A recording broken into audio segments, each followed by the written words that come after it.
Welcome to another Thirsty Thursday edition Thursday, Thursday. That's right, of SipScout. This one we are, we're always excited about our SipScout parties, but this one we are particularly excited about because we have so many amazing craft makers joining us. So let's see here. For those of you who are new to us, I'm Suzanne. I'm the founder of the Crafty Cask, where we are all about celebrating and supporting craft alcohol makers like the amazing makers that we are going to be featuring and talking to here today. And my name is Evan. I am a certified sommelier, a certified cider professional.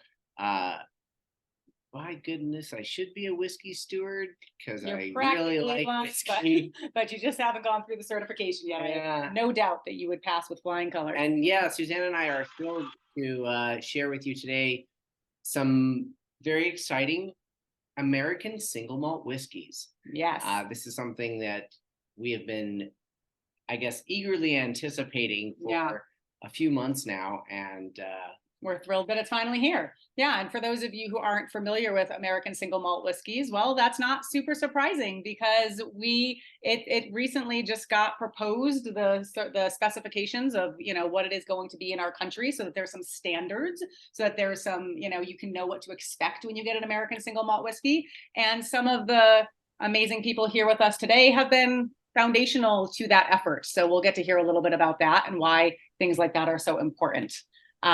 Before we get started, we are going to kind of go around and introduce everyone, but we know it takes some people a little while to get here. And so we'll kind of chit chat for a few minutes here. Our next two SipScout parties we're super excited about to close out the year. So for those of you who aren't SipScout members yet, next month we have a wine kit going out, and we are focused on wine pairings for the holidays, which is exciting. So Evan and I will be talking a lot about how to choose wines for Thanksgiving, choose wines for some of the beautiful tenets of making a wonderful wine and food pairing. Yeah. And, if you're interested in food and wine pairing, or food and beverage pairing, as it might be more appropriate today, we can discuss that. And I'm sure some of our panelists would be happy to chime in and give their sentiments on what they like to enjoy whiskey with. To eat with whiskey, sure. And even if it's just something they like to maybe smoke with it, or... That's right. Who knows? Yeah. And pairing then it with in December... sorry. I was just going to say, pairing it with a particular genre of music.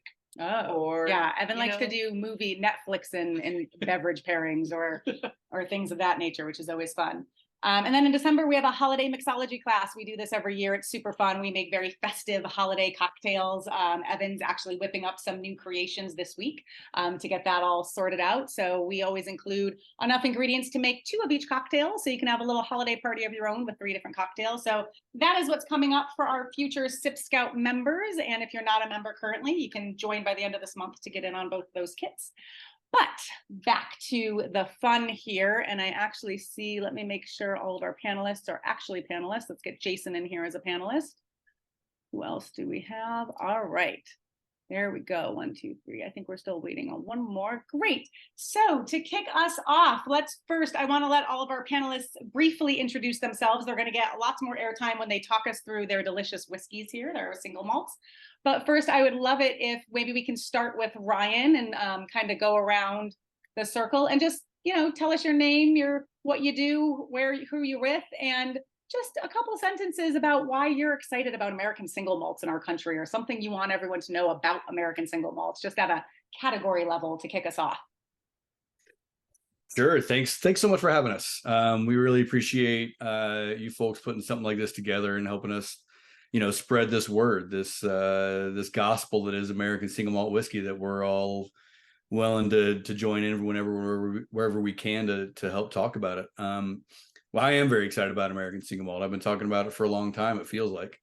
But my name is Ryan Negley. I am the marketing director as well as blender, and everyone that's on the panel tonight will understand small business, so all the hats and titles and etc. We all wear many of them at the distillery. So there's only 6 of us in our actual company.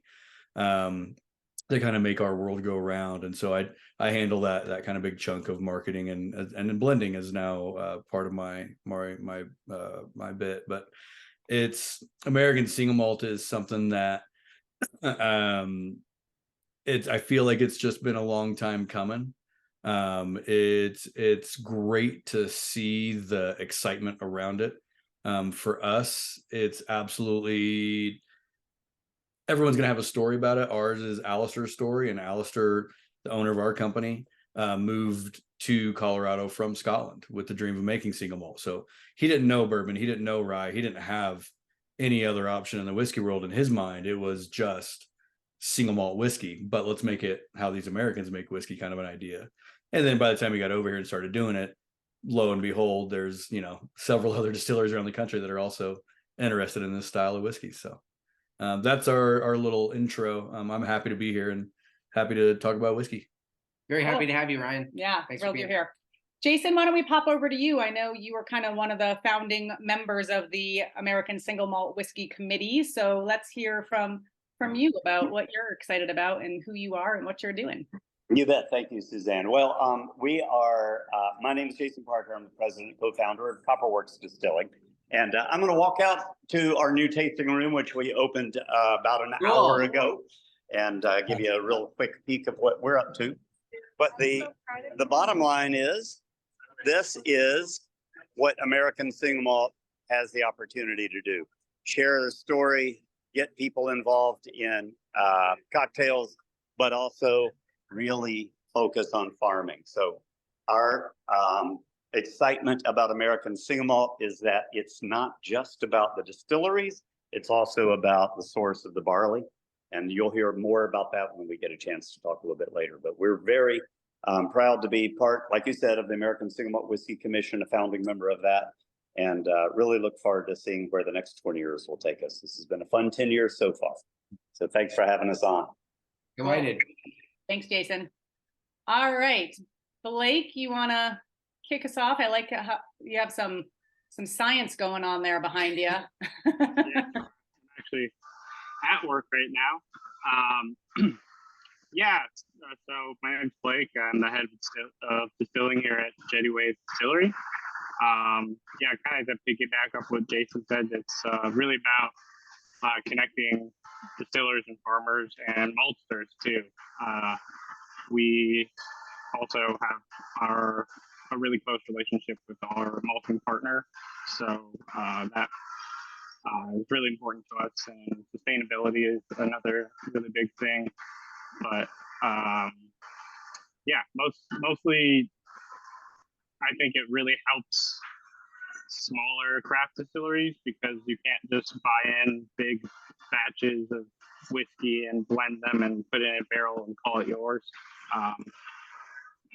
It's also just got the potential to have such a wide variety of flavor profiles. So that's what we're excited about. Yeah. Cool. Thanks, Blake. We're thrilled you're here. Yeah, excited to learn more about you know, your malter and your partnership with the malter and what that means to Jettywave.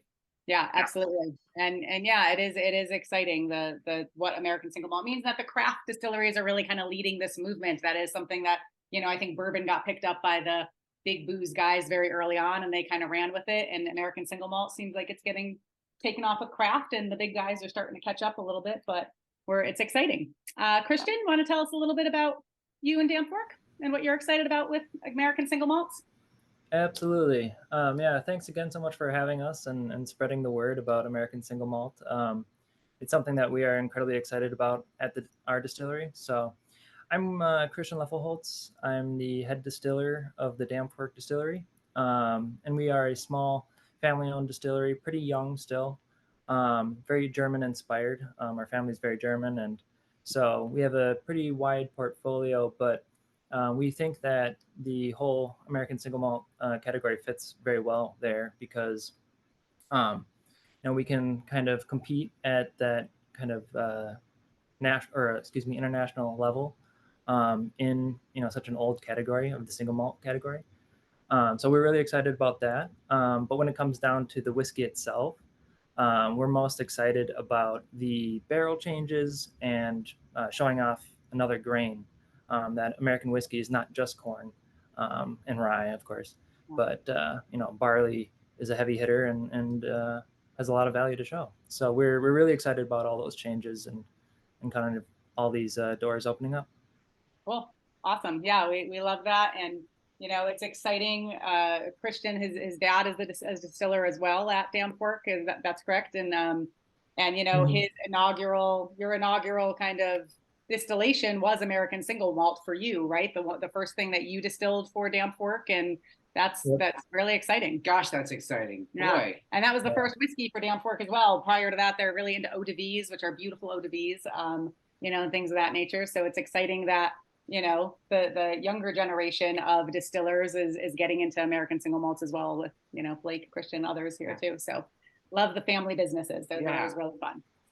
Awesome. All right. So we are going to turn it over pretty quickly here. Evan, did you want to give a couple of quick whiskey tasting tips, techniques, just so while people are sipping through these, they're kind of making the most of their I feel like that makes sense. And, you know, please, any of you feel free to chime in and give your kind of additional tips or contradict me if you feel that that's something that, if I'm saying something that's not accurate, but I think that. And sorry, before you jump in, if you have questions, comments, please throw them in the chat. We will make sure that we voice them over for you so your questions are getting answered.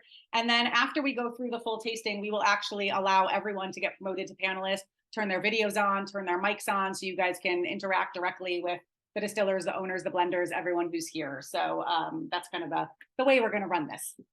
Wonderful. Take it away. So yeah, you know, just very briefly, whiskey is something that has a long history, invented by this Irish, maybe perfected by the Scots, and has been replicated in countries all over the world. And our interpretation here with American Single Malts aligning most closely with the style that we see probably with the Scotch is something that I think that it was pioneered by Steve McCarthy at Clear Creek back in the early maybe mid 90s.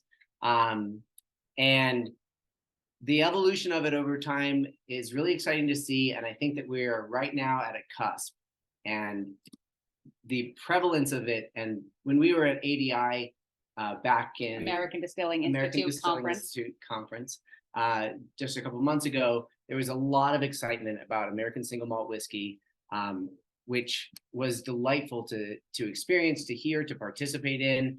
In fact, that's where we first got to taste Jettywave's American Single Malt. Tanya was there, and she was carrying around a bottle with her in her purse, and we were talking about this SipScout event, and she was like, "Wait a minute, could we get in on that?" So we got to taste it right there. Mm-hmm. Yeah.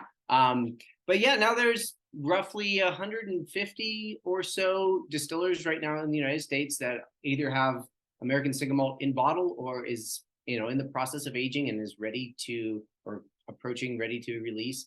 And so we're delighted to have all of our panelists here today: Ryan, Christian, Blake, Jason. And hopefully Colin. Colin's messaging him now to see where he is. But one of the things that we often like to talk about with the educational component of our SipScout events is tasting techniques, just so that all of you can get the most out of this experience. And for me, with my, I guess, history, experience with wine, I think this probably applies to any kind of alcoholic category. I spend most of my time with the nosing portion. Mm-hmm. And one of the coolest things that I've come to understand about experiencing whiskey in particular, but distillates in general, is the spectrum that you can get depending on how you're nosing something. There are different receptors in your nose, and depending on how you are smelling, you will experience different phenolics and aromatics in a dram of whiskey or a glass of wine, or, you know, a pint of Guinness or whatever. I guess we shouldn't say Guinness, because that's not craft. That's not craft. Anyway, the way that you can vary it is primarily the rate that you're breathing. So there are aromatics that are a lot more volatile, that are kind of escaping the glass. Kind of jumping out of the glass at you a little bit, easier for your nose to find. And they're easier for your nose to find, but only depending on how you smell. So brief little sniffs. I like to say, think about how a dog smells. If you've ever seen a dog hunting for something on the ground and they're and they're kind of like doing that real quick. If you do that, yeah, those are those brighter and more volatile aromatics that are going to be kind of leaping out of the glass, and taking the time to kind of play with that and recognize that those smells that you're going to get with whatever's in your glass align more closely to the source material of whatever it is that you're drinking, in this case, barley. And the things that you're going to smell in a single malt versus what you might smell in 100% corn-based bourbon or a rye whiskey or something that has a lot of wheat are going to be more prevalent in the aromas that you get from that source material that are lighter and more volatile. And you can catch those more with those short bursts, and that breathing in and breathing out, you're actually adding a little bit of moisture to it. And it helps. Like, humid environments you can smell things more in humid environments than you can in dry environments. And so if you're adding a little humidity in there, that helps as well. And then conversely, aromas that come from the aging process, the barrels that a whiskey might be aged in generally are a little heavier, and they don't just leap out of the glass. And so varying that by tilting the glass and imagining, I guess, dry ice, and the way that that creates kind of like a heavy mist on something that will eventually pillow and spill out. That's where the aromas that come from those secondary and tertiary aroma or elements. And so tilting that glass on your side and then bringing your nose kind of really close to the glass, where conversely, you don't need it all that close to get those lighter, brighter aromatics. Tilting on its side and then doing a long, slow, sustained inhalation, because the absorption of those aromas takes a little bit more, persistence before your olfactory is going to pick them up, is a really fun way to kind of vary back and forth and understand the source material and what that contributes versus the aging process and what that contributes. So I encourage all of you to kind of experiment with this and play around. And please feel free to add on, or like I said, contradict what I said, Brian, Christian, Blake, Jason, when we come around to you. Yeah. But it is a lot of fun to understand that about the experience of tasting whiskey. And remember, like 80% of what you taste is coming from your nose. And so that's where, if you're out camping, you might grab the bottle and swig from it, fine. But you're really robbing yourself of the full experience if you're not sticking your nose in the glass a little bit and really engaging your nose while you're tasting. Highly encouraged. Yeah, so definitely important. And then also, don't stick your nose all the way in the glass. Did you say that already? I didn't. If you're familiar with wine tasting, when you do wine tasting, you really get your nose deep in there. This is much higher proof. You will burn out your nose if you do that. So kind of keep it down here a little bit more. Play with moving it closer, further away. You can get different aromas that way as well. And then lastly, I would also say when you're tasting, we all have different preferences, and we really encourage that here at the Crafty Cask. There is no right way or wrong way to drink something. You drink things the way you like them. But if you're someone who likes water in your whiskey, ice in your whiskey, we would strongly encourage you to drink it neat first. Try a couple sips of it. Never trust your first taste. Your first taste is always your palate really like getting a little bit of a shock of what that new flavor is, what that proof is. It's the primer code. Yeah, then take your second sip to really understand what these taste like as the distillers intended them. And then after that, you can start adding a drop or two of distilled water at a time, or an ice cube or something like that to kind of enhance your experience if you'd like. And as you're doing these things, if you're finding, you really love it with a drop or two of water, or throw your comments in the chat. The distillers, the makers would love to hear what you're thinking, and of course your questions as well. All right, so with that, let's see here. We're gonna mix up our tasting order a little bit here because Colin is running a little late. And then Jason also needed to go keep an eye on the bar here. So Christian, do you want to get started? You want to kick us off with Dampfwerks? And look at this beautiful bottle. Absolutely. Yeah, so as I said, we are a kind of German-inspired distillery, and so we started with fruit brandies and herbal liqueurs. And so our eyes have kind of always been on, very classical styles. So this single malt is definitely a blend of kind of like the American bold characteristics, but definitely a softer, gentler whiskey. So in the mash bill, there's a fair amount of chocolate and a splash of caramel malt, which kind of adds some depth and body to the whiskey.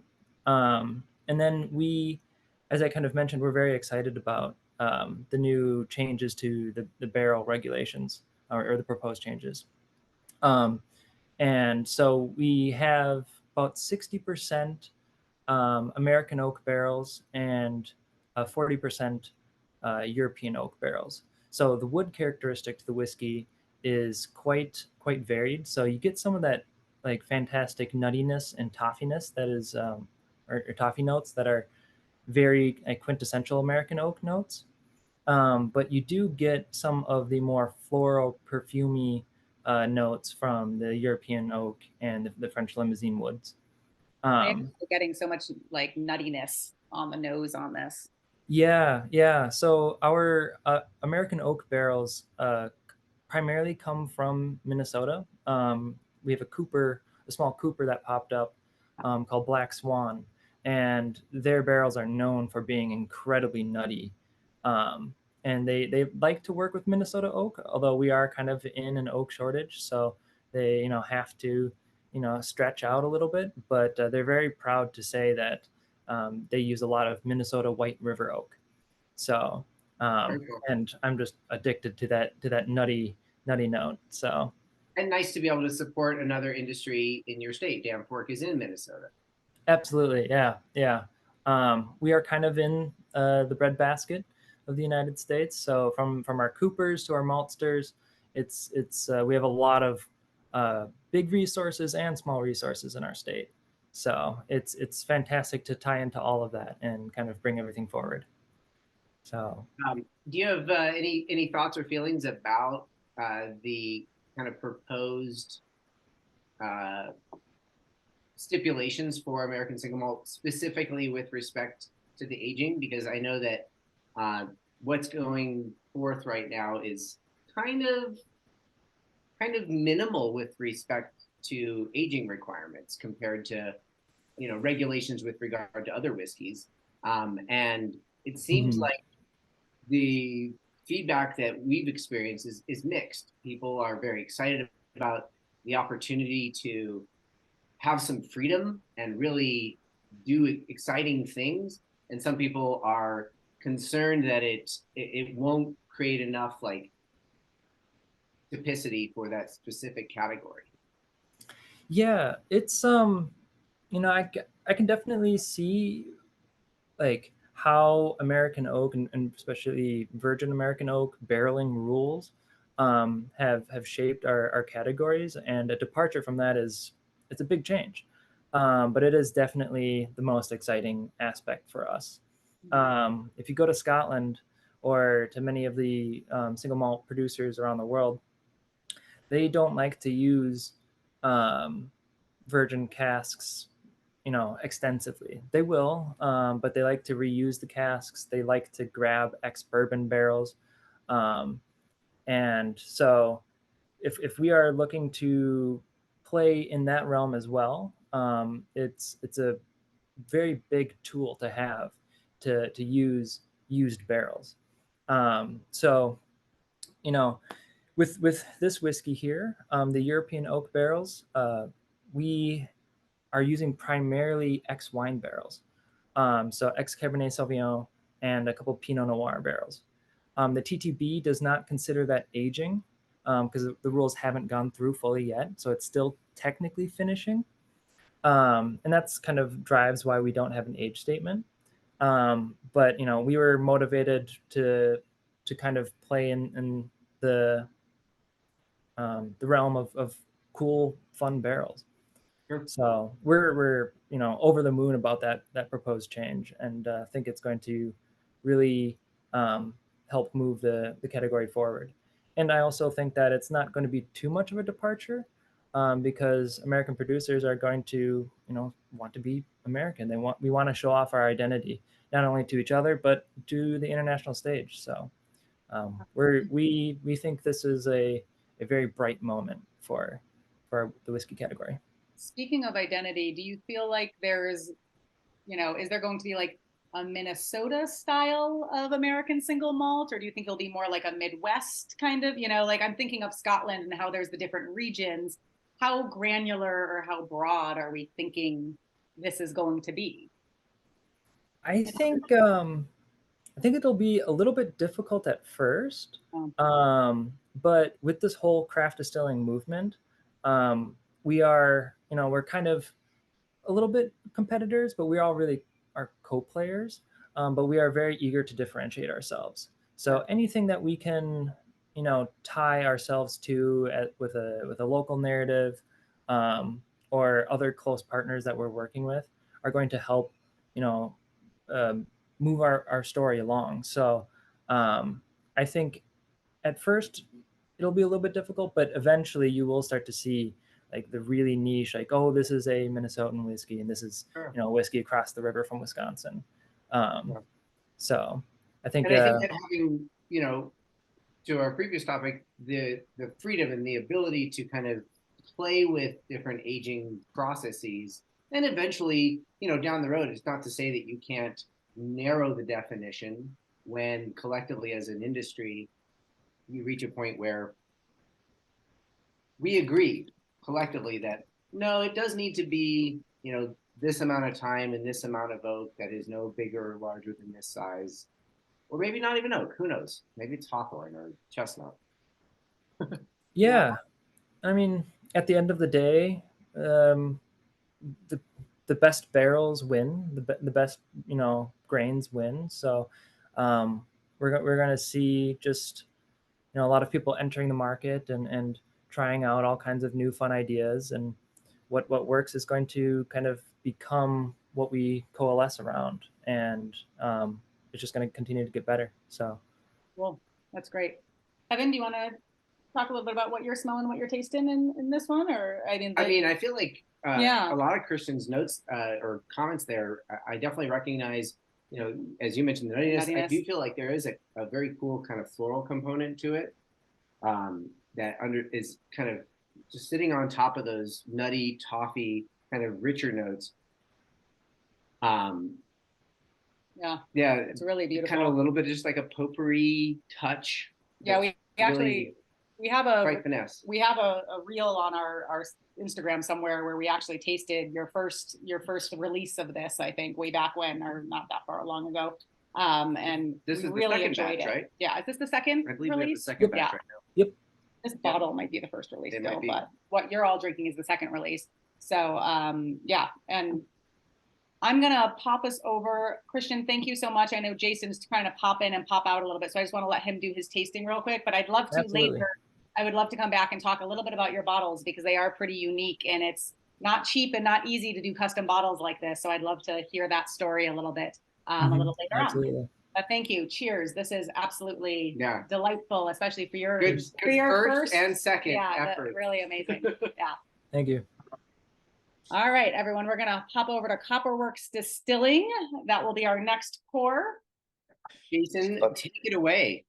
Well, thank you. But first, I want to say I'm also really excited about the categories. And one of the fun things about the categories is it's going to expand just like beer categories have expanded, I believe. So we haven't even touched the surface yet. This industry is so nascent and so beginning. In 20 or 30 years, we may not even recognize some of the things that as whiskey right now, but later, just think about the way beer is gone. It's gonna do that, and it's gonna be exciting. So speaking of that and beer, all of the whiskeys that Copperworks make are made basically from a beer. And when I say that, most people will say, "Oh yeah, that's the way the Scots do it." I'm going to give quick definition that how we differ. We literally boil the wash to sanitize it. We pitch a brewer's yeast, not a distiller's yeast. We do a 7-day fermentation, a 2-week cold conditioning. So we're in for 3 weeks before we start distilling. And then it starts looking more like a whiskey. We distill in a traditional 2-pot still. First is a beer stripping. The second one is a spirit still using the heads and tails or the feints from the previous batch, and then a batch of low wines.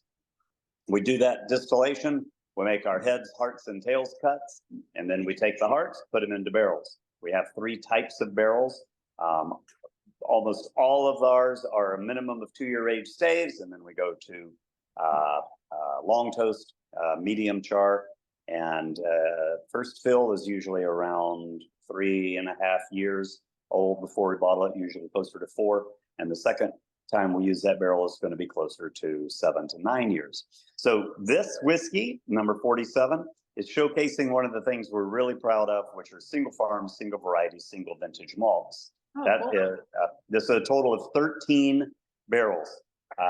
7 of them are from a farm in Colfax, Washington, from a guy named Bill Myers. His family's been running that farm for 3 generations. He grows a 6-row barley, not a 2-row barley, called Baroness. It's 35 years ago. It was a German variety for beers in Germany, and the patent got sold. Monsanto picked it up. Nobody over here wanted to make it into beer or whiskey. Bill grew it for animal feed, and the malt house, the local malt house, Link Malting, talked him into turning it into malt, and it's been great. Now about I don't know, probably 25 brewers and 2 or 3 distillers always use that malt every year to make sure that it continues to exist. That's the only farm in the world that is taking that barley and turning it into malt. So we're excited to be part of that story. Oh. And then we've made a recipe when coming from the brewing world. The last beer I made at a company called Pike Place Brewery was Kilt Lifter. It was a Scotch ale. And we take that concept and we turned it into a whiskey recipe. So 75% pale malt and then 25% caramel, crystal, and roasted malts. We take that, ferment it separately, distill it separately. In this case, we took 7 barrels of the Baroness malt whiskey and then another 5 barrels of the 5 malt recipe, blended them together, bottled half of it, and that's release 47. So what you're getting out of this, let's talk a little bit about the nose. Yeah. What do you get? Do you get? Let me hear a word. That I first got off of this was orange zest, and I was like, exactly. That is such a classic flavor for Copperworks. And it's orange funny. I got like a sweet spicy, and I was like, oh, this is like a sweeter, spicier nose than the one we were previously nosing. So the difference is already like very noticeable. So one of the interesting things about orange is when our whiskey is only 3 months old in the barrel, it's like orange zest. I mean, it is so orange. That begins to fade over the years. And that, by the way, is coming from the caramelized and crystal malts. So you remember me saying 25% of that 5 malt recipe has caramel and crystal malts in it. And those are the ones that are producing that, along with the barrel vanillins and caramels, it expresses as orange. And it actually begins to decrease over the years. And what we're happy about is when it decreases, it starts getting into more fruits, particularly tropical fruits. Those will come in on the finish. And so it's just been exciting to see mango and stuff, like, but they're like dried mango and dried papaya. Exactly. That's a really good description. Sometimes it's not as dry. This one has a little more tannins in it. And again, each barrel is going to contribute. And so we're not even close to suggesting we're making a consistent whiskey. That's why we number each release differently. We're happy to have them be different. Matter of fact, we're kind of purposefully trying to showcase something that we haven't had a chance to show before. So we often like to talk about, that's one of the beautiful things about craft makers that we really like. Is that, we often compare it to liking a musical artist, right? You like a musical artist, you like their style of music, but you don't want every song to sound exactly the same. You don't want every album to be like, albums should have personality differences. Yeah. And so that's the beauty of craft versus kind of mass. With mass, you're getting the exact same thing every time, very consistent.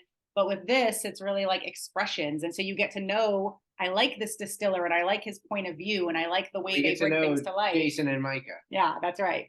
So that's a really great analogy. I've never heard that before, but it makes so much sense. That's great.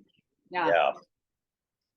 Well, the other thing that's a little bit different about Copperworks is because we start with a beer and because we don't do, we boil the wash, that means we've denatured a bunch of enzymes. So they're not going to continue to ferment or to, I'm sorry, to break down sugars in fermentation.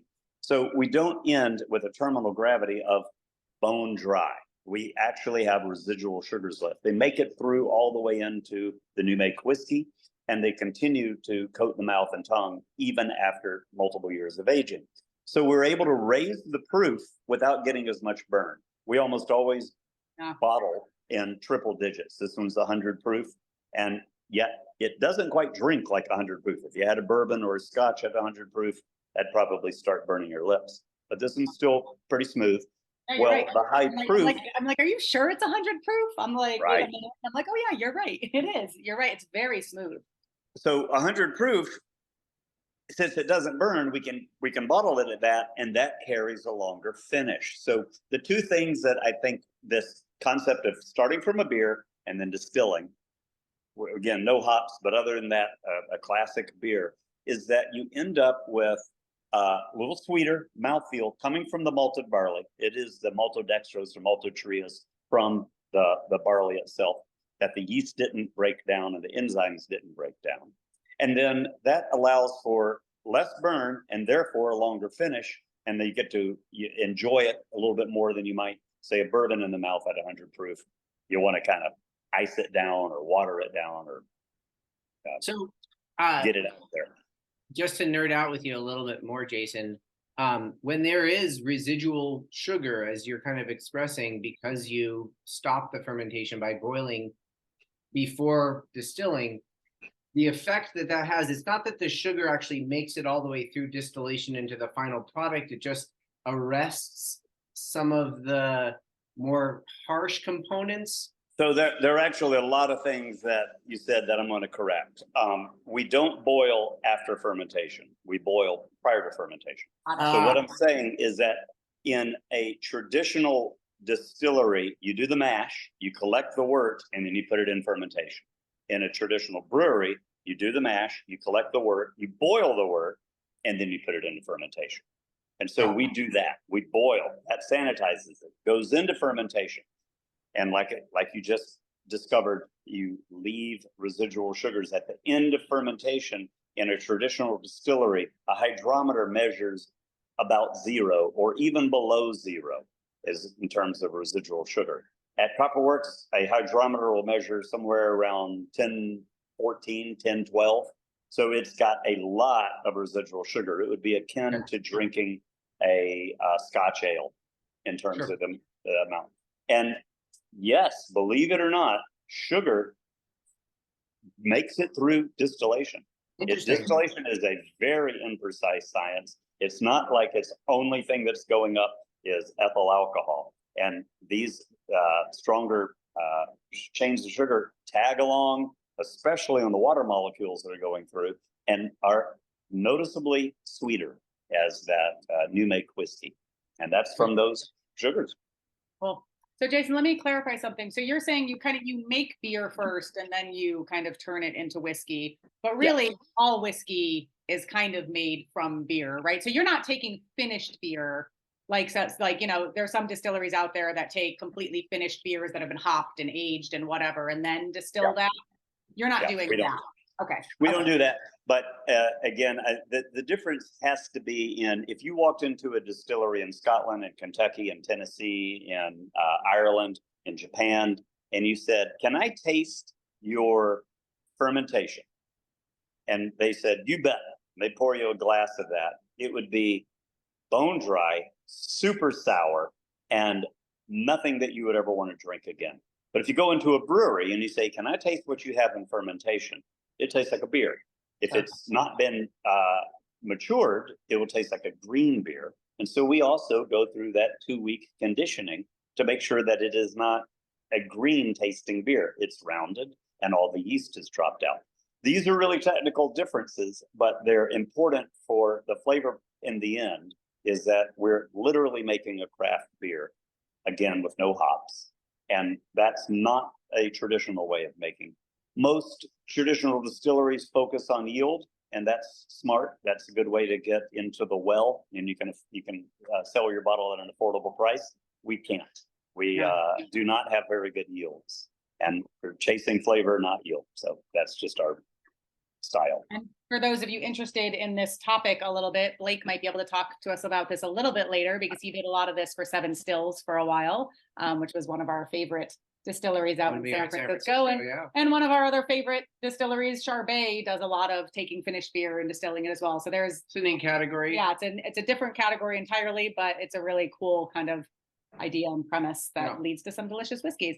Hey, Jason, before we let you go, and hopefully you'll stay on and join us a little bit later too, but I have to ask, you were you were in the room when the commission was kind of, the first eight or nine of you kind of sat together and talked about, hey, let's get our hands around this. Tell us a little bit about that first meeting where you guys were saying, let's make this a category.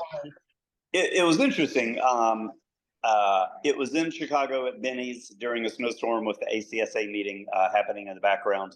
And we had an expectation that we would really need to spend days and hours and maybe even days hammering out this concept. In 45 minutes, we had almost everything done. We agreed that there was a need for the category. We agreed that it ought to follow, in the most parts, that it ought to follow American whiskey. So in other words, we weren't going to change the proof off the still. We weren't going to change the proof into the bottle, all those sorts of things. We weren't going to change. But we needed to do a couple of things that were important to the flavor category. We needed to allow used casks.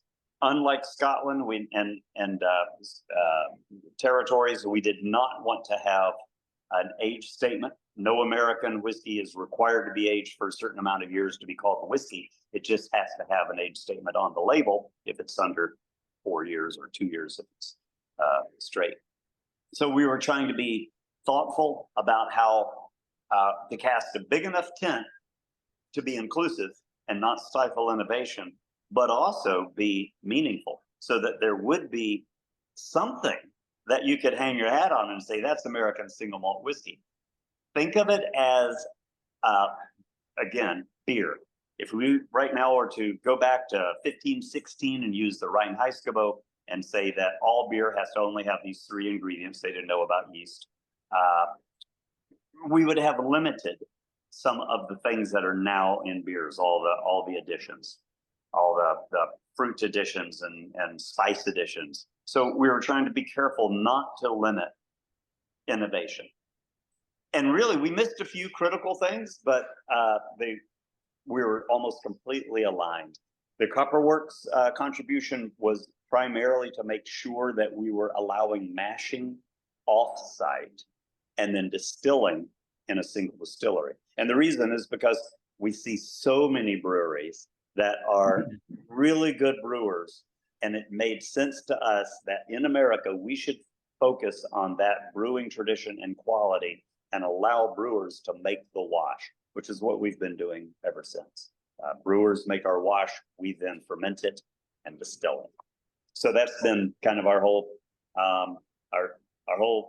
MO since the 7 or almost 8 years since we met, was to just make sure that we had a standard that meant something at all and didn't stifle innovation. And then it would allow us marketing, communications, things like showing up on a menu in a bar or a restaurant, having a category in a grocery store, being able to compete with other American single malt whiskey makers instead of against bourbon or scotch. And so far it's worked really well, with the one holdout being the TTB. They have not yet come across and finalize that. And for hey, I'm gonna butt in real quick, Jason, before you get out of here, because I know you got a busy night ahead of you, man. Congratulations, dude. Thank you. That's a huge thing, man. It's cool. That's awesome. I'll see you in Denver in February. Yes. All right, brother. All right. Jason, your tasting room just opened? Yeah, it opened at 2 o'clock today, and it is now 5:45. So we're having fun out there. You better give Colin a hard time for whatever is going on with him, why he's not here. You can be like, my tasting room just opened today, and I was still there. Yeah, well, That's We impressive. all know Colin has a pretty busy life too, so he's probably on a plane if he's Yeah. Colin. Yeah, no doubt, no doubt. Well, Cool. I will try to join back and maybe answer some questions near the end. So Yeah, that'd be I'm great. going to step out again, and then I'll keep my phone running and keep you guys going. Thank you so much for the opportunity to Yeah, of participate. course. Thanks for your time, Thanks so Jason. much, Jason. Yeah, and Bye. before we pop over to Ryan, we're gonna let Ryan from Boulder Spirits Vapor Distillery kind of talk to us next. So that's your next tasting if you want to get pouring that one. I wanted to talk for a second just about, you know, we keep talking about how we're trying to get this category defined and the TTB to approve it. And so like from a consumer standpoint, why do you care, right? Like, why does that matter? And you know, the reason that matters is so that when you go buy an American single malt whiskey, there is some consistency and expectation of what that will be, so that, you know, there can be variety within it, but it's not going to taste like a cider or like a, you know, like, I mean, really, that's an extreme example, but one of the best examples is cider. And that's probably why I thought of it, because, you know, cider doesn't have a lot of standards that have been official yet. And so for those of you who will enjoy cider, if you want a dry cider, you go to the shelf and all these ciders say dry cider on them, but there is no regulation that says it has to be this in order to be called dry. And people just know that consumers are starting to like dry, so the marketers can put dry on their label. It's not really dry, right? So there's those types of things that's where some regulation is really helpful for you as a consumer, so that it's not just like greenwashing, brainwashing, marketing washing, where they can call it whatever the heck they want, but it doesn't actually taste like what you expect it to. And so that's where, you know, it's important, but that's where what Jason was talking about, where they want to have some regulation and they want to have some standards to it, but they don't want to stifle innovation with it. So that balance is really critical and really important. Yeah, the idea of like prescriptive laws pertaining to production of whatever kind of alcohol category you're talking to versus descriptive laws is something that I've always been kind of fascinated with. And it does seem like there's a really interesting flip when you go across the pond. In Europe, there are a lot of rules regarding how you can make it. And if it's going to be called this, it needs to have this, and this in order for it to be labeled as such. Yeah. And then once it's bottled, once it's made, there are like no laws regarding how you consume it, who can consume it, how old you have to be. I mean, a little bit, like how you can ship it, how you can send it, who you can gift it to, how much you have to charge for it. And then here, it's the opposite. Like, you can do whatever you want. Yeah, that we'll call that whiskey, or yeah, that's Cabernet Sauvignon. Wine in particular. But once it's bottled, no. You can't ship it to that state, but this state you can. And on Sundays, you can only drink it after 11. In this state, you can drink it after 9. Yeah. And then in some states, you can't drink it on Sundays at all. So there's a lot more regulations and laws about how you consume it here as opposed to how you make it. I don't know. It's always been a kind of a fun dichotomy. And I think it's a pet peeve. Yeah, that's also true. All right, Ryan, we're going to head on over to you, go into Colorado. Tell us a little bit about Boulder Spirits, Vapor Distilling, what you're making here with single malts. Yeah, thanks again for having us. We really appreciate being a part of the lineup. Cheers. Cheers. Oddly enough, I got the previous job's glass, so I'll hold the logo backwards. We've been focused on making single malt whiskey in Colorado for better part of 11 years now. Vapor Distillery is 16 years old. So we are one of the oldest distilleries in the state of Colorado. I think we're license number 10 or 11. Everything we started with gin. That's the beginning of our story. Whiskey didn't become a part of that story until Alistair moved to town. So Alistair moved from Scotland, dreamed of making whiskey. He'd already been doing the research and trying to figure out where to be. His wife is American, so that it made that transition much easier. And just like you were touching on, regulation in Scotland and in Europe in general on the production side is so much more capital intensive, honestly, in the very beginning, because of the stifling of some of the regulation behind just getting to the production stage. Here, completely opposite. It's more it costs you more in the end because, you know, the marketing money we all got to spend. So he came here. His story is it's not too wet, not too dry, not too cold, not too, you know, etc. Goldilocks. Colorado, go ahead. Goldilocks. Exactly. Like the Colorado is, for anybody that's had pleasure of living here, you know, it's a great place, and it's we're blessed with specifically a really cool climate. It gets hot in the summers, but it's a dry heat. Very, very, very low humidity. That's very specific to the style of our whiskey, the taste of our whiskey. Oh, no, I'm sorry. I'll do a quick interjection here, and you're all adults and you're going to drink along with me. There's three words I use at the beginning of any consumer event to describe this flagship whiskey. And it's clean, bright, and round. So clean, bright, and round. With that, I'll let you guys explore the whiskey as I ramble on. So Alistair had come here. Also, he's picked Colorado because of its distilling scene. There was already a handful of craft distillers that had already made a few names for themselves, Strain of Hands being one of them, and you know, the list goes on from there for a little bit. So it was already a strong scene. So he spent the next kind of year or two waiting for this still to get manufactured from the Forsyths. So our story about our whiskey, it kind of goes into 3 Qs. Those are all quality. The first quality being this still. Richard Forsyth and his son and his family, they've been manufacturing stills and distillation equipment and oil and gas equipment to the world since, you know, the late 19th century. When Macallan comes calling, you know, they call Forsyth to build their stills. So we have one of their stills, and it's a absolute gorgeous, beautiful beast. And it makes absolutely amazing whiskey. So it's kind of this very first, from the get-go, let's just start with this amazing piece of equipment.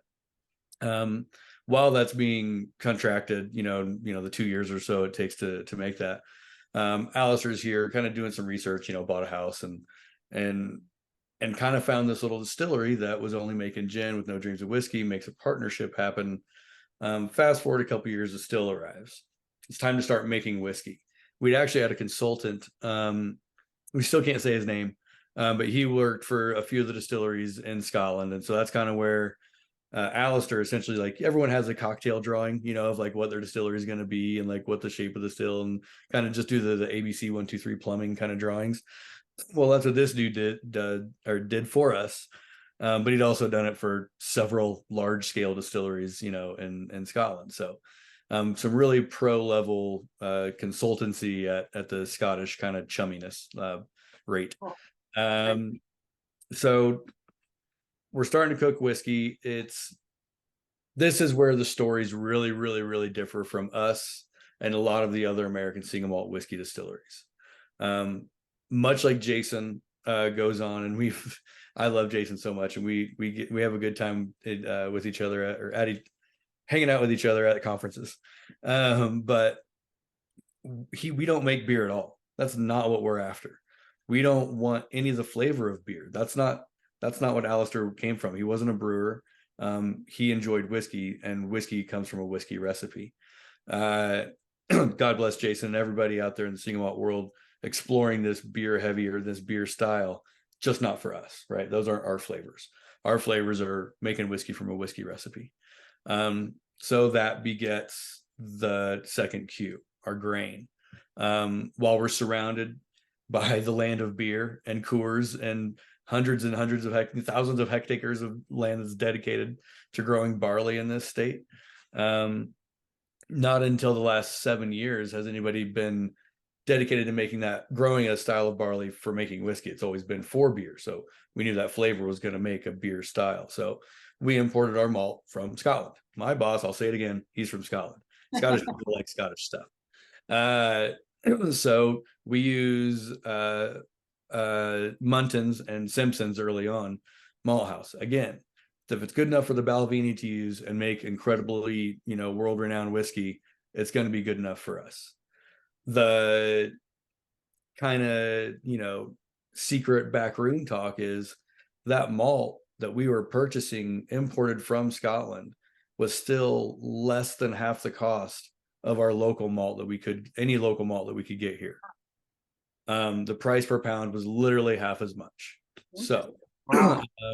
we had, my boss is Scottish, he had to take advantage of that. So regardless of where we get it, it makes amazing whiskey that's consumed from around the world. We just use that here in Colorado. So we've got our grain. Hey, Ryan, question for you.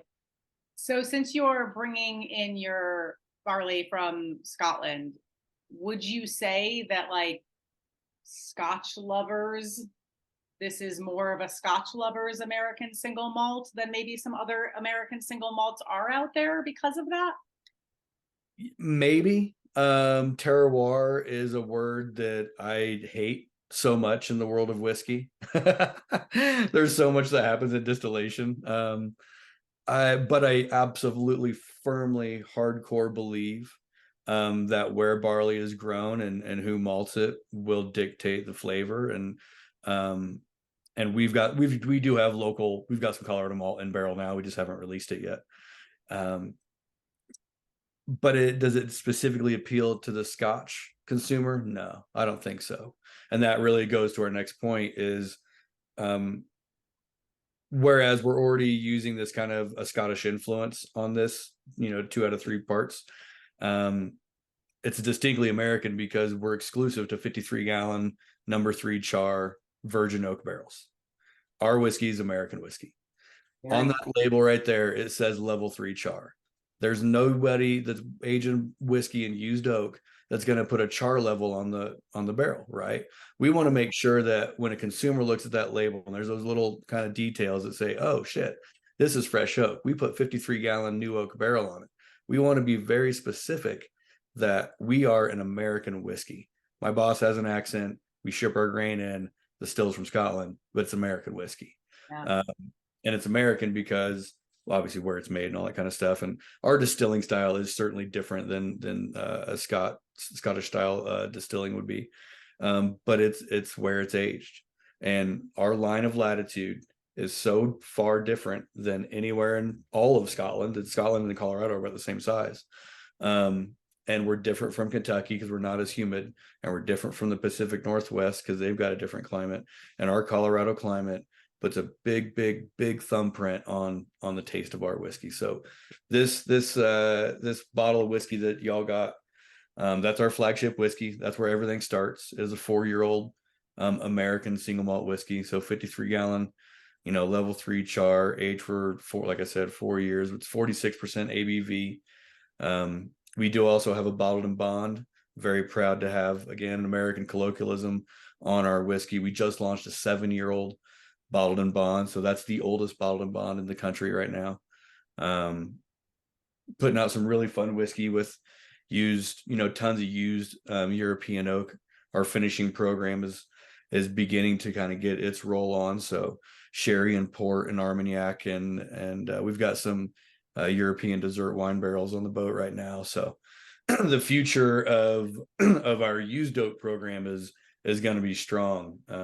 But for right now, we want to come out and be an American whiskey company, and make American single malt whiskey. And for us, that's fresh oak, and that's being able to put bottled and bond and stuff like that on the label. Hey, Ryan, just because I have found over the years that whiskey spirits that have finishing in European dessert wine casks are almost always favorites of mine. What regions, what European dessert wines are you hoping or planning to? I am not a sommelier. What's Northern Italian? It's like a turla, what's that one? I forget. I got a wine importer buddy that, he's always looking to fill up some containers, some shipping containers. And so every now and again, some of his small producers have some really great casks, and fuck yeah, I'm going to buy them. Sure. Yeah, I mean, that's exciting. And especially if it's one that I am unfamiliar with, at least off the cusp. Yeah. Very cool. But right now, like, this is our 2023 limited edition 10 essentials. but it'll have, I won't use the word cigar blend because I just hate that term.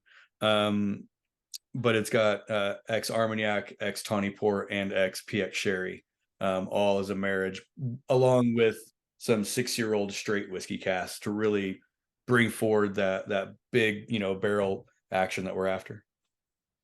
Sounds like I have a nice little Christmas gift for you. With that sounds perfect for you. I love it. Awesome. You guys do a peated. We do a peated. Again, we're importing our malt now. So, and my boss, I'll say it again, he's from Scotland. There was no way in hell that we weren't going to have a peated malt whiskey. However, we do it kind of funky. First and foremost, it goes into a brand new oak barrel, right? So nowhere in the world has somebody put, white distillate into a freshly charred brand new oak barrel and then aged it into a hot climate. Like that hadn't been done. And so, again, put that American thumbprint on, even though it is Scottish influenced, American thumbprint all over it. We also marry it. We get it at a mid peat level. Like you can't really get very specific ppms. Like you get low peat, mid peat, big peat kind of a deal. And then up to you to distill and see what kind of flavors that you're pulling, how much, whatever your style is. For us, it was, if you look on that label, and I'm sorry, the people at home don't have a label, you can go to the website. The Lin arm of our still, it's pointed down. We have a big pot, big, conical neck, but the Lin arm, it's pointing down. Like we're trying to collect heavy, rich whiskey because we know we're going into freshly charred oak first. So we get this peated malt in, we cook it in this kind of more of an American fashion, and we do really, we call it expensive cuts. The Scots have all the time, so they kind of have some rough edges to play with, and we don't really have as much time, so we shrink the cuts in a little bit.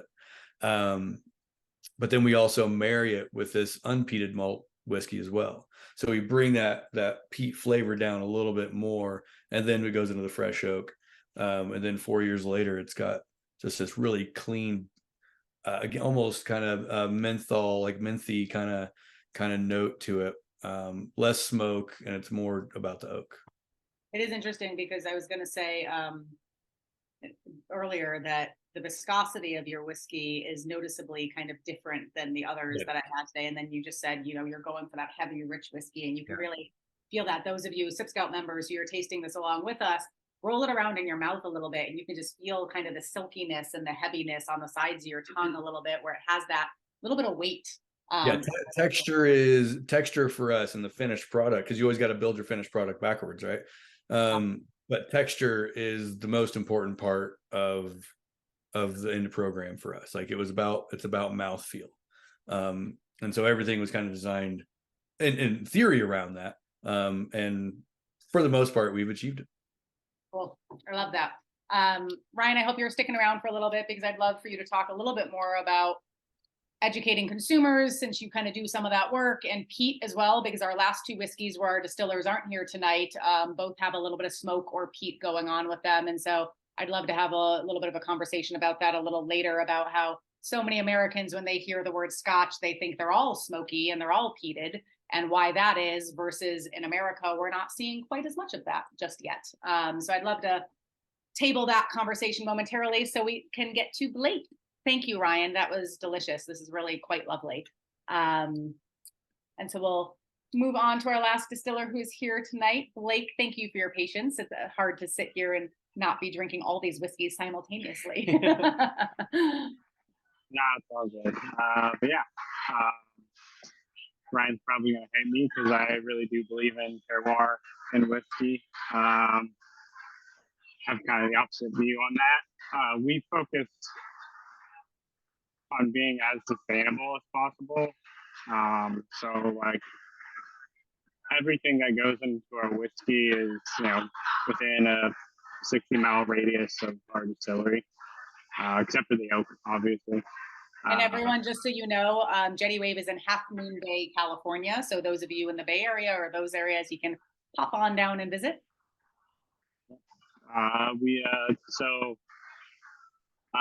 If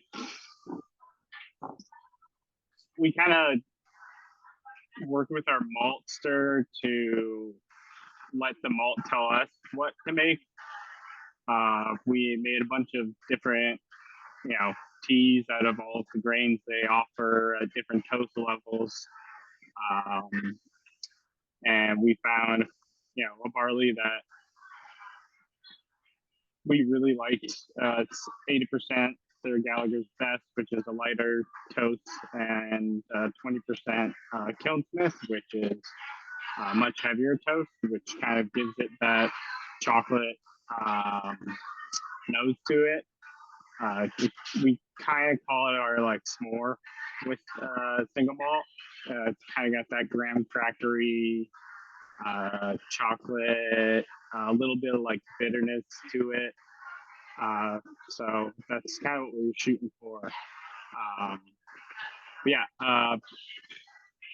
think sustainability is our biggest thing. So carbon footprint is huge.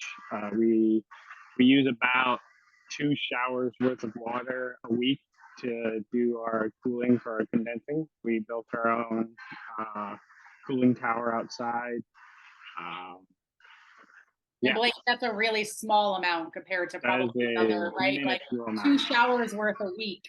That's one of the, in alcohol in general, like water is a big part of all alcohol, beer, wine, and so that's impressive. Yeah. Very cool. So kind of built the distillery around that. Great. And again, going through our maltsters, we have a really close relationship with Admiral Maltings. We take our whole staff on tour there at least once a year, just to educate them on the germination process, where the grain comes from, how it's killed, what that means, what different esters and phenols you're going to get from those grains.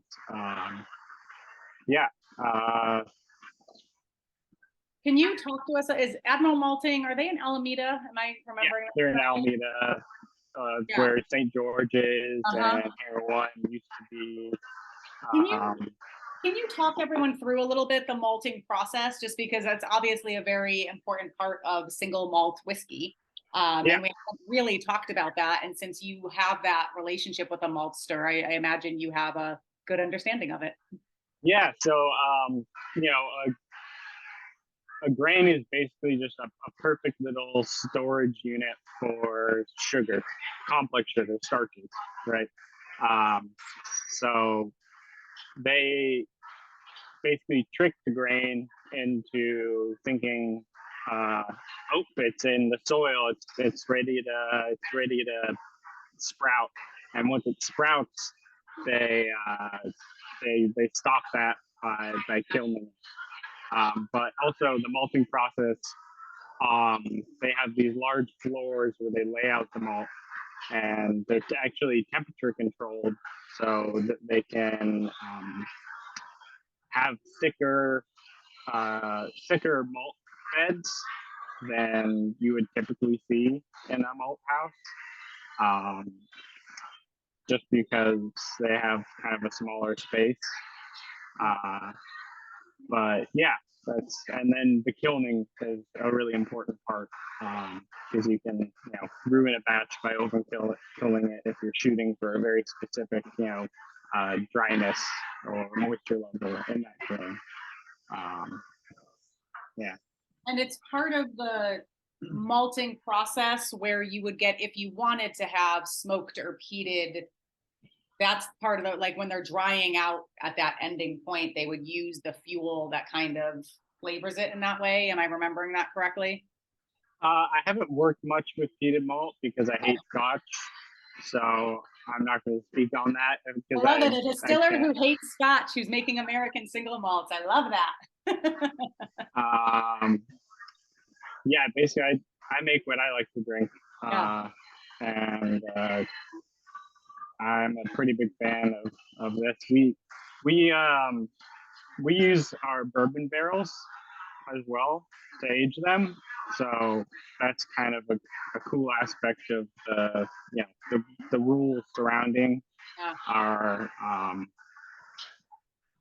try it TTB is that we can reuse barrels, and it does impart some of that sort of corn bourbon flavor to it, but we keep it kind of young in those barrels intentionally because we want the grain to, be the star, not the And barrel. you have succeeded in that. Like, you've knocked that out of the park. I feel like out of all of the American single malts we've tasted tonight, this one is the most grain forward. This one is the most, like, I get the graham cracker in it a little bit, but it really does. It's like cereally and grainy and like beautifully fresh. That's really quite lovely. And it's an interesting extension of the conversation that we were having about terroir, because my understanding about Jettywave, and specifically the water source that you have, the Hetch Hetchy Reservoir, and the comparatively like alkaline shift that you see in the water source there, being able to work very closely with a maltster that is able to deliver you a grain that can complement that and contrast that with something that's a little bit more acidic, is really something that you would have to have a source material that is from a place that is able to turn into a grain that is a little bit more acidic. So that's a really neat kind of contrast to this panel of like ideas, and it's been really fun hearing from all of you about this. Like, do you have anything more to say about that? Because I found that fascinating. Because I mean, what we say is like, whether you like it or you hate it, at least it's unrepeatable. Yeah. Hey. Yeah. Uniqueness is a virtue in and of itself. Sure. Yeah. So like, we don't make water adjustments. We don't start with like, RO water and then put our own like, calcium chloride in it or additives, because we don't want it to be the same every time. We want it to be kind of a unique experience per batch. Like for a bourbon, it's all single barrel. There's literally like one of 27 written on the bottle, by hand. So we are a very small batch. I'm the only distiller here. There's nobody else that helps me out, unfortunately. But it does like give me a heavy lot of lifting, leeway. but it sounds like you're lifting it well. Yeah. Hey, before we turn this over and allow everyone to turn their cameras on and turn it into the happy hour, tell me a little bit about the Maratime influence. Is there the Maratime influence kind of, is that a component in it with the barrel aging and things of that nature, or what is? So we are about 200 feet away from the Pacific Ocean. So we get fog rolling. We do open fermentation. So we get a lot of that fog every morning. It does, we believe, add a little bit more of a salinity to our products. Just like if you ever had a sea-aged whiskey, those can tend to be a little saltier, or at least a perceived saltiness. Cool. Yeah, so that's the maritime aspect. Is there much open fermentation in spirits? I know that's not very common, but that's common in wine, especially in natural wines and things of that nature. Is there a lot of open fermentation or native fermentation? I'd say it's pretty common, yeah. Okay. I know. Do you guys agree on the panel? Yeah. Some nods. Yeah, getting some nods. Cool. Yeah, I would say we're an oddball that we're closed top fermentation. Oh, okay. Yeah, like everybody in this regard, like, and speaking of terroir and fermentation specifically, that is like that. Absolutely. When you're in that stage, when you're capturing, your flora and fauna in your immediate environment, absolutely. We're absolutely a minority in having closed top fermentation, but that again comes from the consultation that we had. Yeah, sure. And also, the virtues, Ryan, of like trying to really emulate and capture Alistair's background. That makes sense. Yeah. Certainly. Thank you, Blake. That was wonderful. And everyone, to all of our panelists, we really appreciate you and appreciate you spending some time telling us about your process and your brands and your whiskey. We do have, for those of you who have our kits, we do have 2 more whiskeys in here. We will continue on to them and we'll talk about them a little bit as we kind of go. Yeah.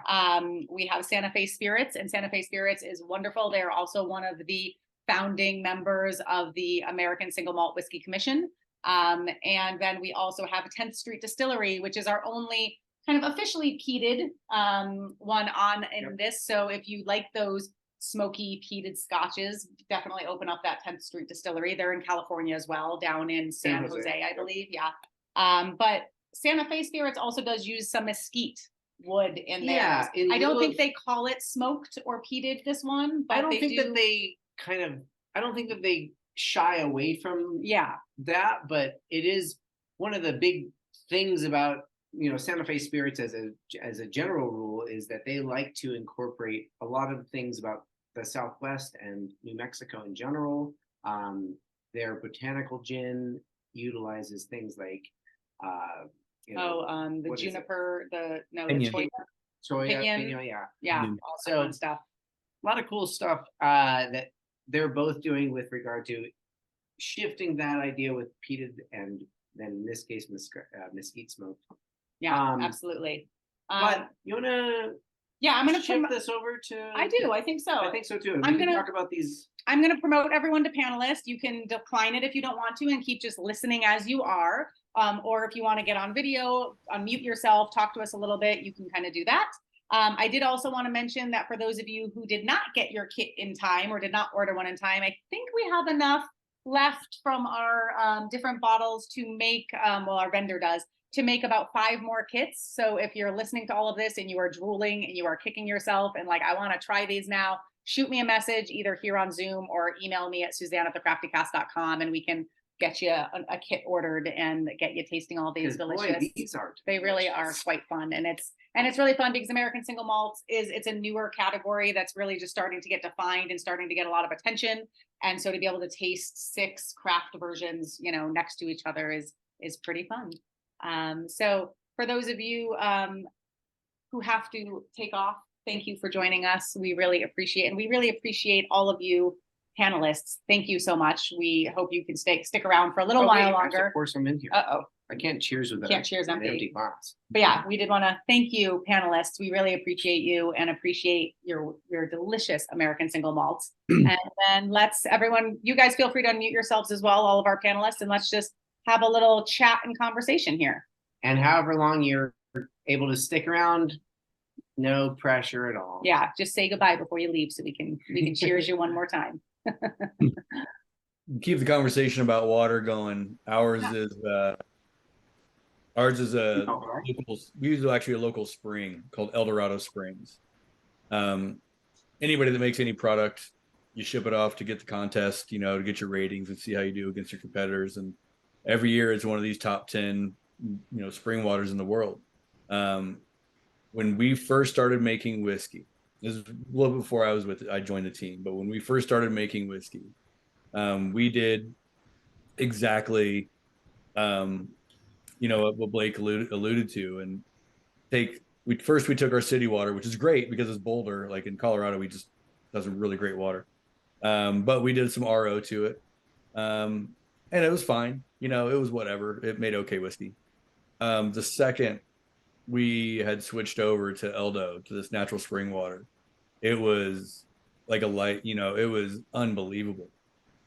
The clarity, the flavor. I mean, it's like it's like adding salt, right? Like to a meal. Like good water is it's so worth it. It's so worth it. I'm so happy that we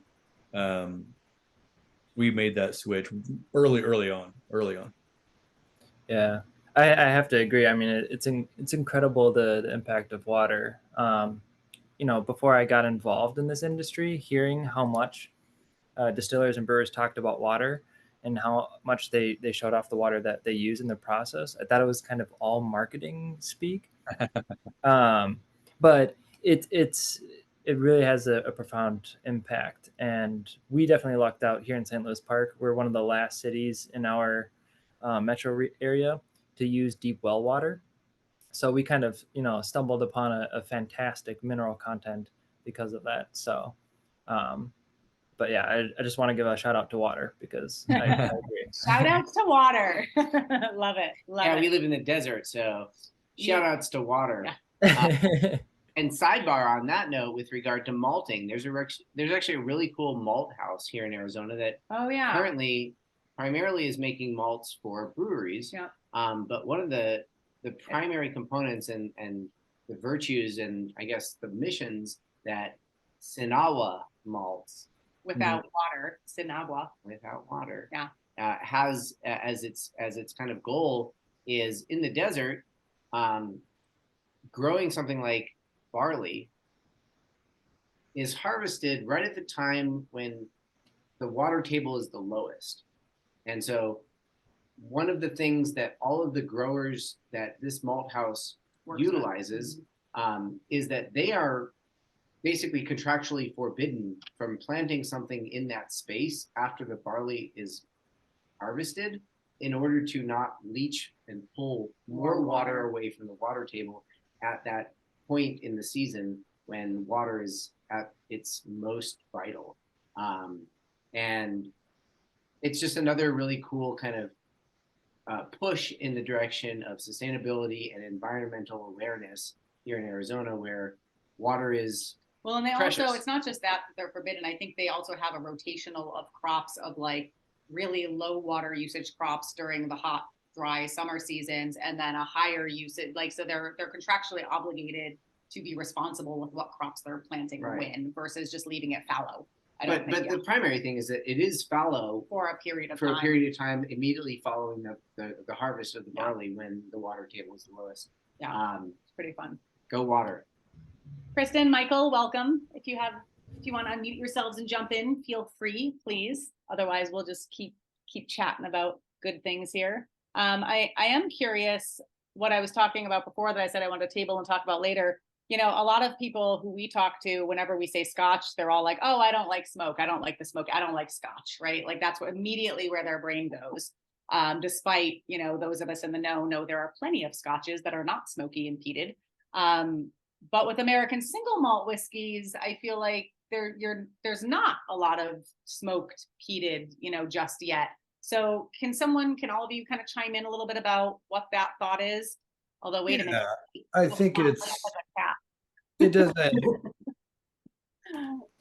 To be absolutely frank, it doesn't make sense for American whiskeys to have smoke. Unless somebody's going to do some cool, whatever, hardwood style smoking, kind of like maybe like in an American barbecue, train of thought and cold smoke some malt during the process, that might be neat, cool, but we got to rewind a few hundred years to understand why we have peated malt to begin with. It's because it's the only fuel source that was available.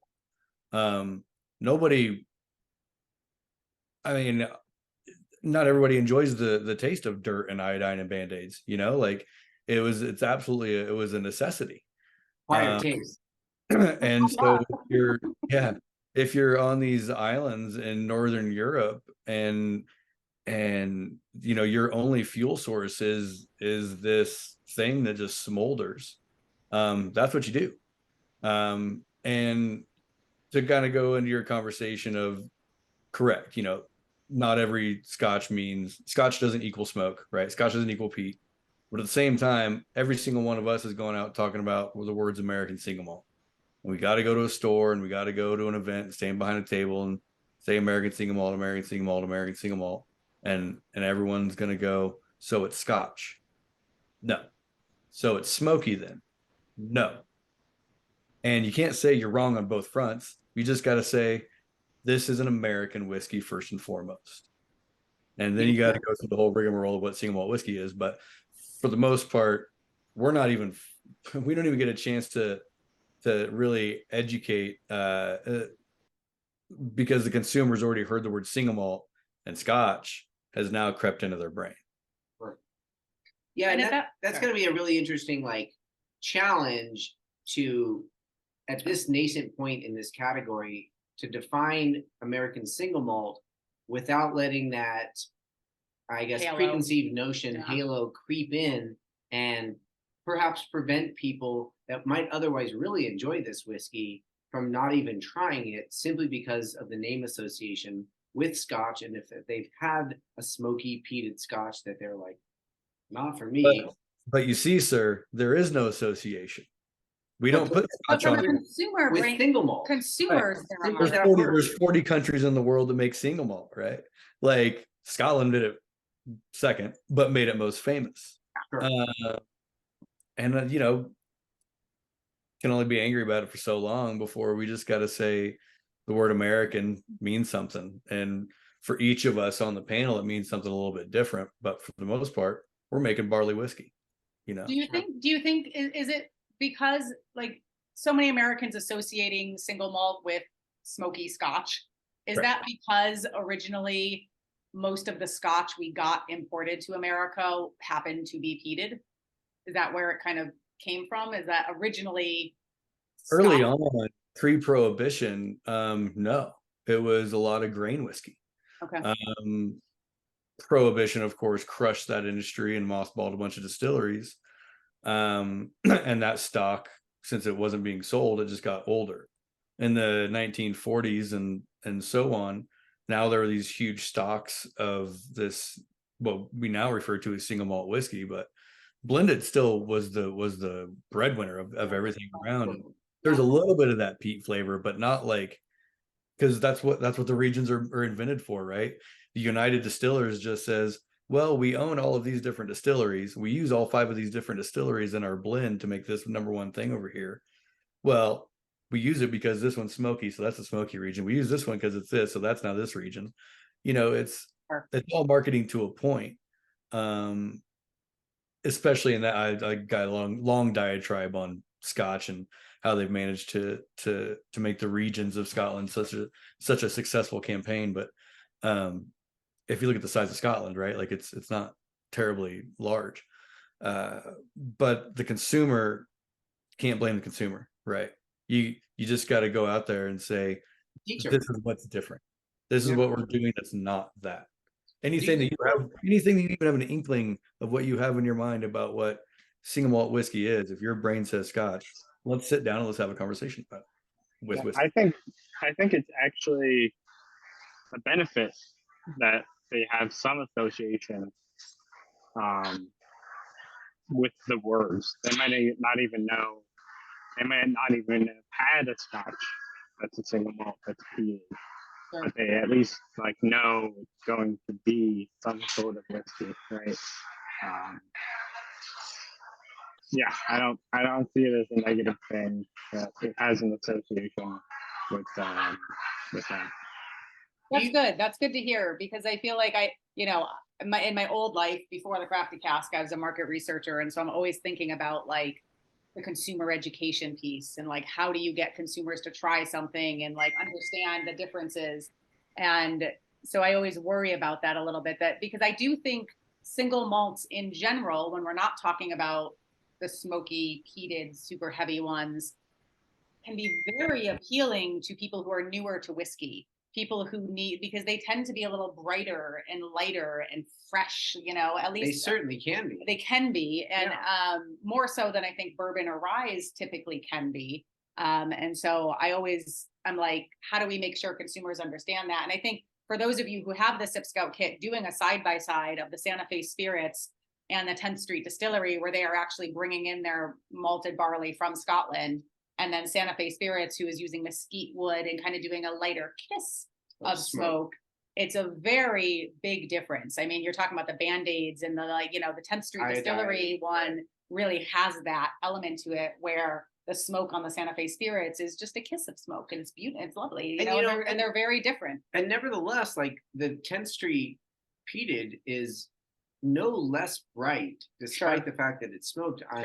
Like every time I try this, I'm astounded that it's not something that I'm overwhelmed with. And even just like the color profile of it, it's not something that has what you would expect when you hear something that is deep and heavy and you know, peat moss and smoke, like you look at it and you taste it and there's a lot of like levity Brightness. to it. Yeah, for sure. And then that probably goes to the yeast conversation, you know, and in Scotland, it's an efficiency issue. What makes the most, you know, spirit per ton? That's all that matters. Oh, there's a new one on the market. We're switching everything. We're getting the one that gets us an extra liter, you know, out of a ton of malt. And here, dude, it's a different conversation here. Sure. You know, that's where flavor happens. You know, that's where the beginning of the esters or the esterification is really beginning is that. And so yeast is the fun conversation. I think the consumer never really gets to hear that. All of us at conventions are like, yo, did you check this stuff out? And I feel like I mean, it's the most coming from Seven Stills, where we made whiskey out of craft beer. Like I've used, you know, Vike yeast, which is a Nordic yeast that ferments at 100 degrees in 3 days, all the way down to zero, and made a beer out of that, and made that into a whiskey, and that was probably my favorite whiskey I ever made. So yeah, yeast is not as talked about as it should be, for sure, on the consumer level. And I kind of get the sense when I talk to distillers and winemakers and brewers that it's partially because it's one of the most unclear territories with regard to alcohol. Like yeast, as much as we believe we know about it, as much as you can inoculate a particular mash or, you know, ton of grapes with a particular yeast, that doesn't necessarily mean that that is going to be the yeast that finishes or even is like the prominent yeast that completes the conversion into alcohol, especially if it's open top. Like it might start it, but the world of yeast is something that is kind of, I feel like it's the least definitive and tangible within this whole conversation. And that's one of the most exciting things about it, I think. It's certainly the most what's the word for it?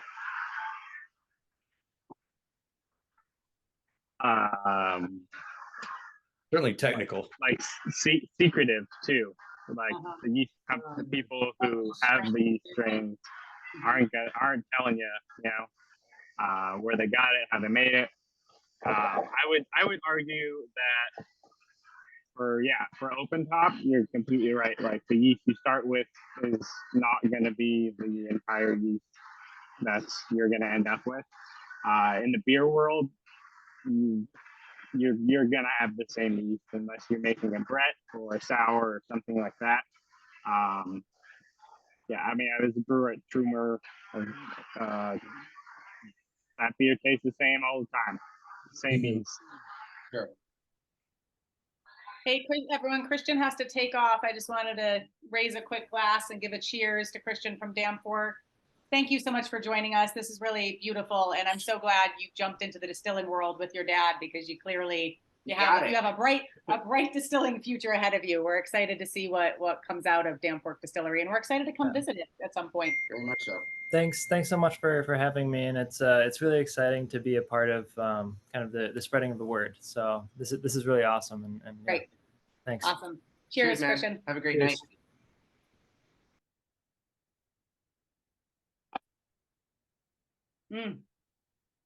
Yeah, these are all really lovely. I'm really excited about. I've been hearing. I would love to hear your opinions on Jason, actually, at Copperworks at the conference. I kept hearing him say, like, move over bourbon. You know, American Single Malt is going to be like America's spirit. You know, like we all think bourbon is the darling child in America's spirit right now. So what do you guys think about that? And why is that? You know, why do we think, you know, American Single Malt is going to be even bigger than bourbon if you do think that? I think it's the variety. Personally. Bourbon's a little restrictive. Is that kind of what it is? Yeah. Okay. I mean, 100%, Blake. I feel like if we had sat down and tasted through 6 bourbons, they would have each tasted, you know, the spectrum within where they would have landed, and the flavor profile and the aromatic profile would have been far more narrow than what we just experienced here. Yeah. This is I like, this has been delightful in the spectrum and the range of all of the different spectrums of the texture and the aromas and the flavors, and whether it's fruity or earthy, or like, this is not something that you're going to find in a lineup of bourbons or ryes for that matter. Sure. Yeah, for sure. It's kind of like and that comes from the lack of restrictions on there does need to be some defining factor, but when you allow people a space to create, they'll make something new. Sure. Yeah, I kind of equate it to, we do beer tastings through SipScout as well, and every September we do an Oktoberfest beer Just tasting, last month, which we love and our members love, and it's a really fun time to see American craft breweries making Oktoberfest style beers. But Oktoberfest style beers are all pretty damn similar. Like, there's not a lot of variety in them. So we're a little bit like, there's not a lot to talk about here besides like the festival itself. and look how cool this can design is. Yeah. So it is really fun to see the variety here. We're thrilled. Thank you. Yeah. To all of you. And does anybody have any questions? Anybody or comments or thoughts? Well, I have a comment. I have a comment. This last one, Kristen and I were talking, and I don't know, the Peated single malt. It's a lot like Jägermeister. I'm sorry. The 10th Street. Interesting. I'm gonna have to taste it again. Jägermeister. Interesting. There is a big punch to it. There's a punch. There's a big punch. Yes. Yeah, especially compared to the others. It's in that peated. It's really heavy on the peat. And I think that's something that Ryan was alluding to, is that is a pretty stark delineator with the flavor profile that you're going to get. The impact of I mean, just thinking about moss and like what happens when you dry that out and burn it. It doesn't burn. It just sits there and smokes and smolders. Nothing really is burning. Sorry, I was just agreeing. Like, it's just really, really grassy. Yeah. I think, to me, and my experience with scotches and things is more of like a more pure smoke flavor, and this one, you guys said band-aids earlier, and that was literally all I could taste. It just tasted like grassy band-aids to me. So I'm not a scotch drinker though, so maybe it's just not my thing. Yeah. And I think the thing, like, I really like peated scotches, but there's a wide spectrum within that small category. Yeah, there are some that like hit you in the face with it, and then there are some that are more the mossy, grassy end of it. There are some that are more the smoky end of it, the steak kind of end of it. So it's going to be interesting to see where the smoked peated category lands in this country. I know Westland Distillery, which was one of the earliest kind of single malt makers that was getting some notoriety. They started out with some peated American single malts, but they were using peat bogs from the Pacific Northwest. And so that's a different animal. Another terroir as well. Like the peat moss that you might find on the Olympia Peninsula is probably different than you see in the lowlands of Scotland. Sure, I would imagine.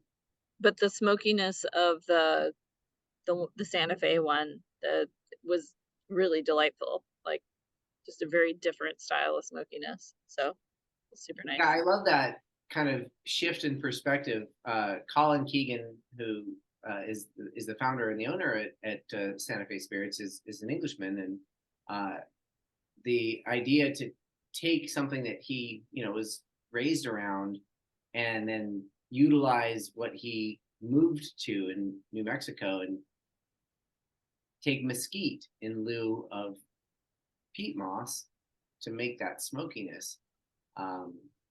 This has been a lot of fun trying through all of these, and if you haven't tried the Colkegan, the smokiness is much more measured. Yeah, it's like a nice little barbecue Yeah, piece. for sure. Looks like Blake has to take off as well. Blake, thank you so much for joining us. I know it's killing Evan to not know what's on your chalkboard behind you. 100%. He's been Can trying, you just tell me he's what been those trying to figure out what do those 3 letters or letter combinations mean? What is each of those? The secrets. Oh, proprietary. Okay, I'll allow it. Yeah. Thanks for having me, guys. Thanks so much. Thanks Yeah. so much for being here. Absolutely.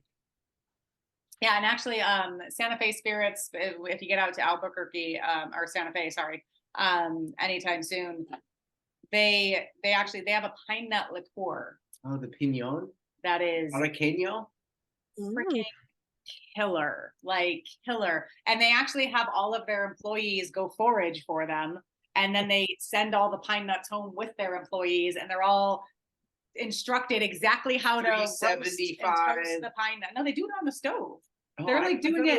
In the No, oven. because Natalie, the distiller at the time, was telling me, she's like, and it's so delicate. If you've ever toasted pine nuts yourself, if you look away from it for like a second too long, they're scorched, you know. And so they're all the employees are toasting them, and they bring them all back in. And then we loved ours so much that we let it sit too long, and the oils rancid. Made it go rancid. Because you know, pine nuts go rancid very easily. But we were like savoring it, and like, we don't want to finish it. And then one day we tasted it, and we were like, shit, we didn't finish it for too long. So, but it's really, yeah, they're doing some fun stuff at Santa Fe Spirits for sure. Yeah, Colin is he's been a great friend for a long time. Yeah, one of the early pioneers in the craft world. Glad he got a seat at the table when the single malt rules were being written. Yeah. He's a good egg, and he's always got a rotating team, but he's got a good team at his distillery right now. So yeah, I'm happy for him. Yeah, absolutely. Wherever he is. Actually, we should probably raise a glass to the OG of American Single Malt Whiskey, right? Over at Clear Creek Distillery. He just passed on earlier this year. But back in, when was that? 1996. I think it was on your. Was when he first released that. And that was the first American single malt that was, you know, called that, at least, was really. First single malt made in the United States. Nobody put American on it until 2000, 6 years ago, whenever that was. Okay. Yeah. So y'all are you're all on the cutting edge of this new burgeoning category that, you know, there hasn't been a new whiskey category defined by the TTB. There hasn't been a new spirits category in like 50 years. Yeah. So this is exciting stuff, and now y'all are in the know. All right. Well, hey, thanks so much for having me. Of course. Ryan. Yeah. Thanks for lending your expertise. You're a wealth of knowledge, and we're thrilled to have you here. Well, thanks so much. Y'all have a great night. Thanks. You too. Cheers.